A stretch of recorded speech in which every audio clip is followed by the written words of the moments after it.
ask. And of course, our guest still here in studio with us, painting for us a picture of the entire process. Of course, his many learnings, having burnt his fingers along the way, and what he has been able to do now, post those challenges. Let's continue now. Yeah. Before we proceeded on that break, you had talked about the need to protect farmers from the flow of some of these goods across borders and the challenges that they create. But that becomes challenging, of course, with things like the East Africa community in place and the agreements we have with our neighbors. For me, I think the challenge you're alluding to is a bit different, and it's the cyclical nature of agricultural production. The continued cycle of shortages and gluts. How come we're not able to sort of create a situation where, despite some of these things being seasonal, we can have that supply consistent throughout the year, so that then the pricing can be something that we can sort of rationalize, especially when you think about the fact that for many of these products, they're everyday products, and we know that when it rains, there will be increase in supply, and when it stops raining, there's going to be a shortage. Yes. Basically, that's why I mentioned before we went for a break, the need to now adopt technology. So it's an education thing, and So remember, technology and innovation. exactly. Not really innovation. No, I talk about innovation. I don't like mentioning innovation in agriculture, because some of these things are there, plain and simple. Because there's nothing new to innovate about having charcoal cold rooms in farms. Yes. You know, there's nothing new about that. Innovation, yes, is fine. However, I think when you talk about innovation, I think it is just an NGO term to make extra money in agriculture. Yes. But these things are there. If you look at in California, they dig really huge parts of their farms and store potatoes for quite some time. Yes, These are things we already hear. yes. I farm in Masailand, and they know how to preserve maize, you know, just under trees. You know, so it's basically making sure that this education thing and also the technology. When I talk about technology, I think it is now beyond the normal things we do, and now we adopt things like solar, probably dryers, where you have harvest tomatoes and you put there. But when you also look at it critically, and probably I can ask you this question, is would you go and buy dried tomatoes? Yes. In fact, I preserve my own tomatoes, but that's a story for another day. Yes. How many people would do that? Yes. Because I don't think I've ever been sent to, and I've told, go and buy the dried tomatoes. So it is beyond the number of people that have to be fed in Kenya. So essentially what you're saying, and sorry to interrupt you, Yes. for me then I would still call it innovation in the marketplace, because it involves getting people to change their mindsets. For example, there are people who will swear they will not eat frozen foods. Yes. They'll say, mi nataka nyama fresh. Ya fridge staki. Yes. Nataka samaki fresh, ile imetoka kwa maji sahi. Yes. The chap lives in Nairobi. There are no lakes here, so it has to be ferried cold, Yes. or one of those things. Yes. So how then do you start to change the mindsets of these people so you can change the dynamic for contract farmers? Exactly. So you see now that moves now from farmers Yes. to the end users. However, these people who are consuming this are not as many as compared to the rest. For example, I know this is an average sized onion. Onion, yes. But this is what probably we've been told the market wants. But if you really go to the market, the 80% of the market, Nataka zile ndogo. zile ndogo kabisa. Yes. So you see, it's also an education thing, and farmers getting to understand that they're doing it as a business. So instead of them going to buy seeds for 40,000 shillings, why don't they buy the ones for 10,000 shillings and grow the size that 80% of the market wants? The other thing is other things like storage facilities. Once you harvest, but remember when you're doing farming, you're growing crops this season, you want to harvest to get that money for the next season and do other things also with that money. So you don't have the luxury of holding on to your produce until the prices increase. Then we also have a very high percentage of farmers who are now taking up irrigation. Yes. So it means that whether it has rained or not, I will still be in the market. But also the dynamics of farming is crazy. You know, and so that when talk about technology and contract farming, then it means that the people who are giving out contracts then also play a certain role. And it moves from academia into practical. Yes. So then with that in mind, then would it be possible for us then to say that Kenyans can pursue contract farming from a market direction? Yes. Such that if Noah has figured out how to hold a captive market that demands milk, for example, in Kenya. In Nairobi, many people cannot afford milk because of the way it's delivered to market. It increases its price exponentially. Yes. The same thing for beef and that sort of thing, and so many other things. And we've seen attempts at the local level to get this to arrive in market in different forms, in preserved forms, in cheaper forms, but there has been no broad-based, well-supported, well-documented ways to do this. Do you think there is space to start to do that? For example, if you could deliver a pre-cooked nyama for the Kibera market, I mean, where it takes just 5 minutes to prepare a meal, unaongeza mboga and that sort of thing, I mean, you would have hit something quite big. But here, that comes now with the pricing dynamics. Yes. Because that anything that you add value is slightly higher. However, also remember that Nairobi Metropolitan, we need to feed close to 5 million people every day. Yes. So that is breakfast, lunch, and dinner. It means that if it is an onion, at least 3 million of these people take that small onion every day. So it means the market is there. What we don't have is a way of bringing the market and reducing the gap between the farmer and the market. And the costs are heavy. I remember we were doing some research a few years back during the drought, and we were asking ourselves, why is price of food so high? Why is it that farmers are throwing food and we have hunger in the country, you know? And we realized that, for example, sales charges. If I harvest tomatoes, onions from my farm in Namanga, and I bring them to Nairobi, I will need to pay close to 200 shillings for every net. So if I have 2,000 nets, I'm going to part with 40,000 shillings. Wow. See, that already changes the dynamics of the pricing. The local market, in terms of the people who eat fresh produce, are not ready for processed food. And that is why I want to go to a place where I'm seeing the skuma is being cut. Kata. I'm waiting for that fresh thing. But aren't we then saying that that is one of the major challenges that needs to be dealt with? Because for me, beggars can't be choosers, so to say. That probably for Kenyans who are not, so to say, liquid, they don't have large amounts of disposable incomes, then it behooves the people you've been talking about, the government, other stakeholders, to start to get these people to eat in ways that will not only increase efficiency, but also enable them to tap what is available in more affordable forms to their own benefit.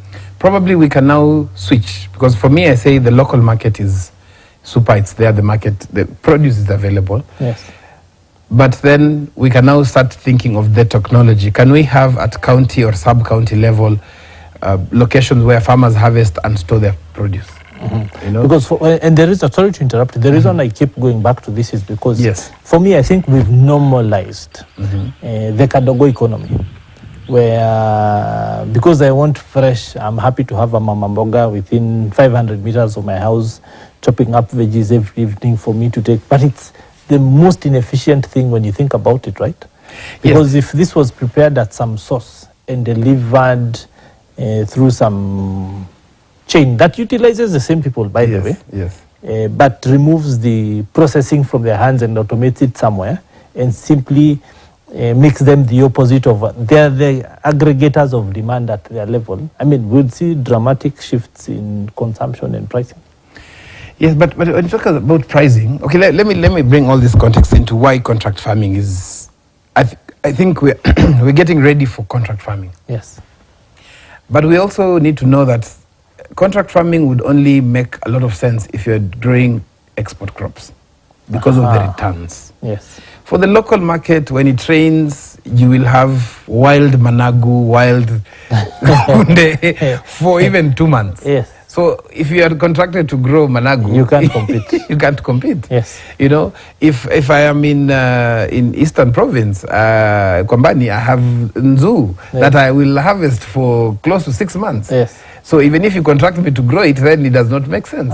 So I think when we talk about contract farming, and I think it is important for us to be categorical and know that contract farming only makes sense when it comes to export crops. And that is where now the regulation needs to be put, the education to farmers need to be there, and the protection of both farmers and buyers have to be enforced. The thing is that the challenges that farmers are facing for growing for export are things like the licenses required. Phytosanitary licenses, global gap certification, which is very expensive. So sometimes you find the exporters get these licenses under their name using your farm. So now you are the grower. You need to have the license under your name, but it is with the exporter. So that means that if whatever when they don't buy from you, there's nothing to protect you. But you see, if it is your license. The other thing is also when it comes to contract farming, and I always say, I talk to farmers and say, farming is not cheap. It's definitely not cheap. We have, as you've said, that we have normalized a certain part. I think we've also normalized that farming is for people who don't have money. I'm not saying that I don't have money. I've been farming for 17 years. However, we have just normalized that farming belongs to some people. But we are also talking about export. If you look at the conference participants, we are having the Minister of Cooperative will be there. We are having the Minister of Agriculture who will be there. We are having really top, big companies, especially even some really big farmers in Kenya who will be there in the conference.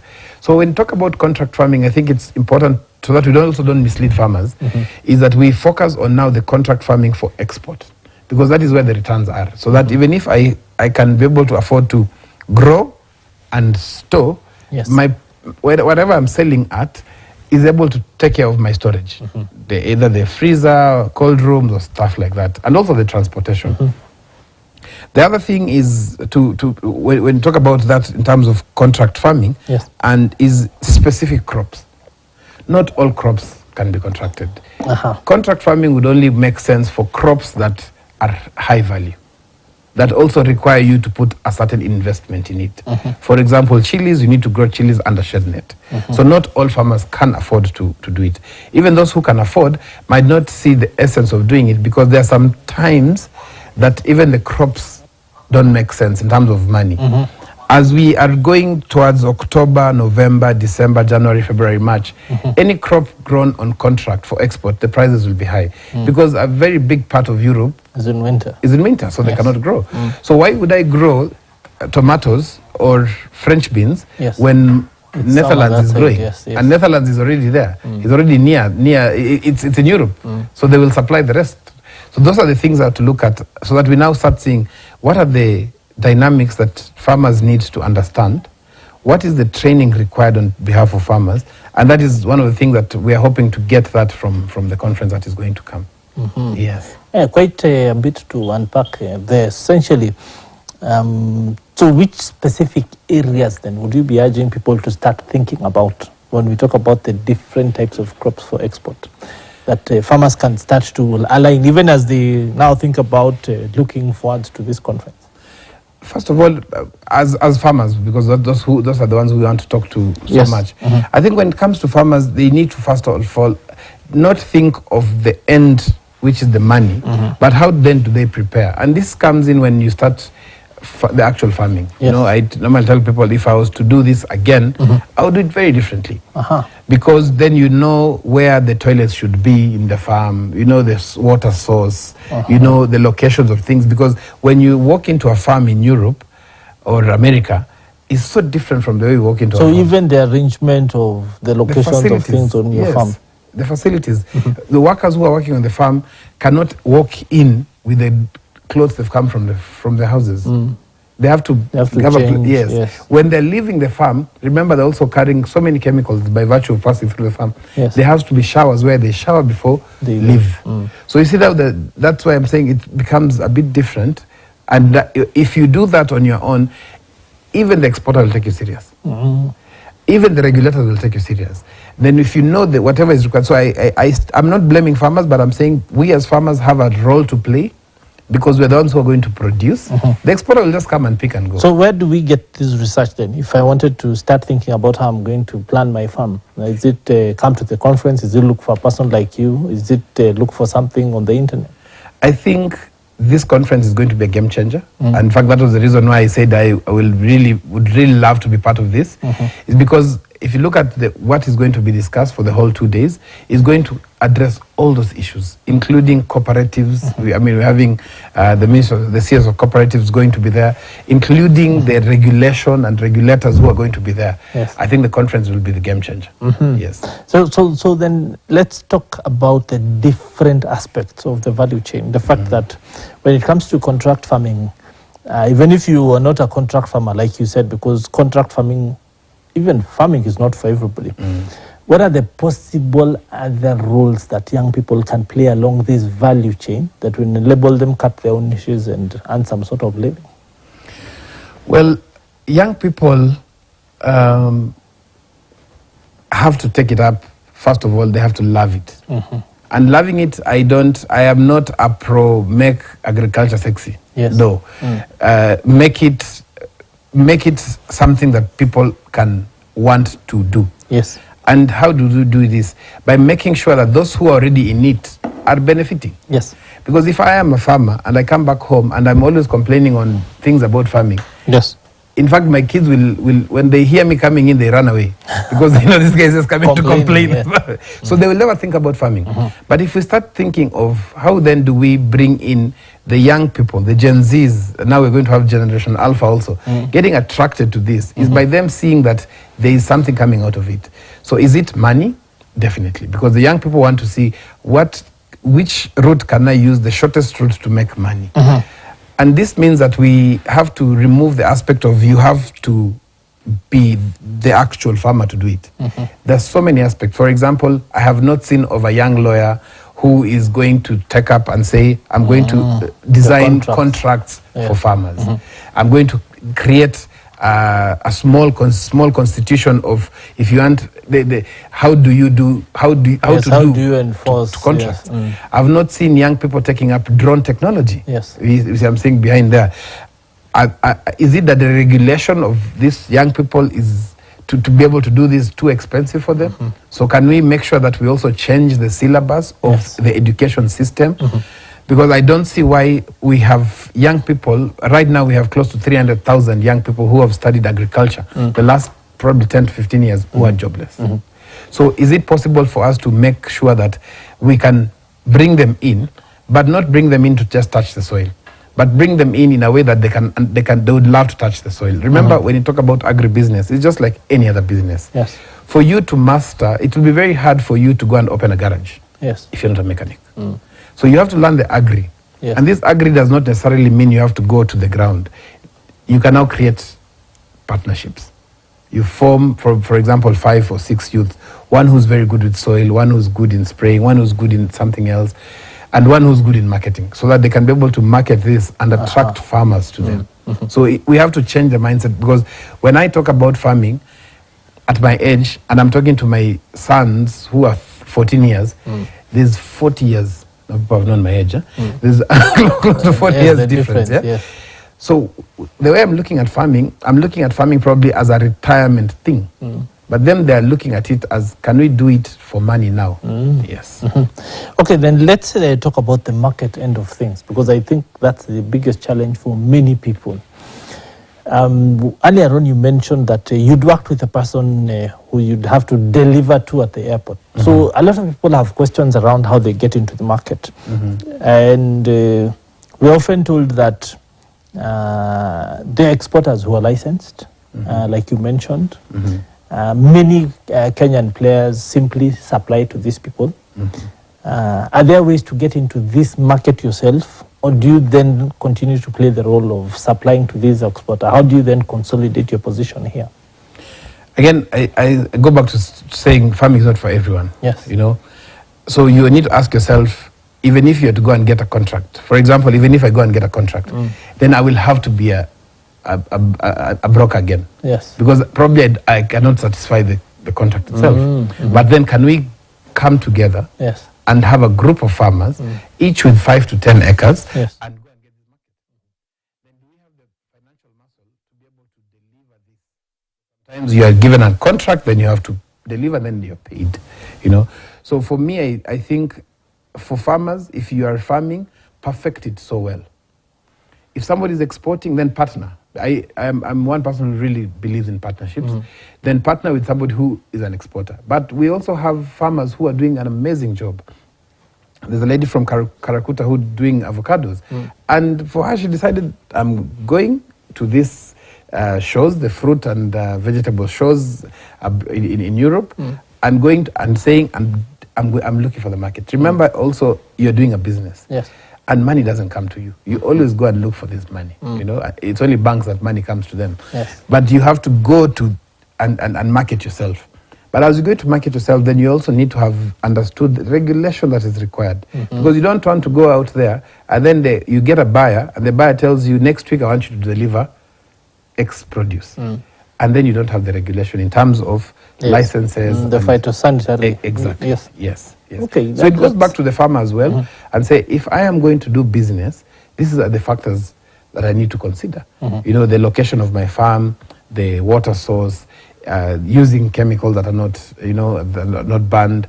So all these things, first of all, starts with farmers. But when it comes to the market for contract farming, I think it is ripe. Is there a sort of minimum size of acreage of farms that you can have to sort of, for this to make sense? It will depend with the produce. For example, if you're doing things like herbs, basil, such thyme and stuff like that, mint, you just need probably controlled areas. You know, for example, you have shed nets or greenhouses, which can produce, you know, much more. When you're doing now the French beans and the rest, you know, aubergines and the rest, then you need really good chunks of land. Yes. So it depends with the line that you want to take. Yes. What about costing? Because I've seen, for example, for flowers and veggies and that sort of thing, I've seen farms that grow as far away as Eldoret and Timau, but still drive their produce to Nairobi, to the airport, and it goes. And I've seen people from Kiambu here.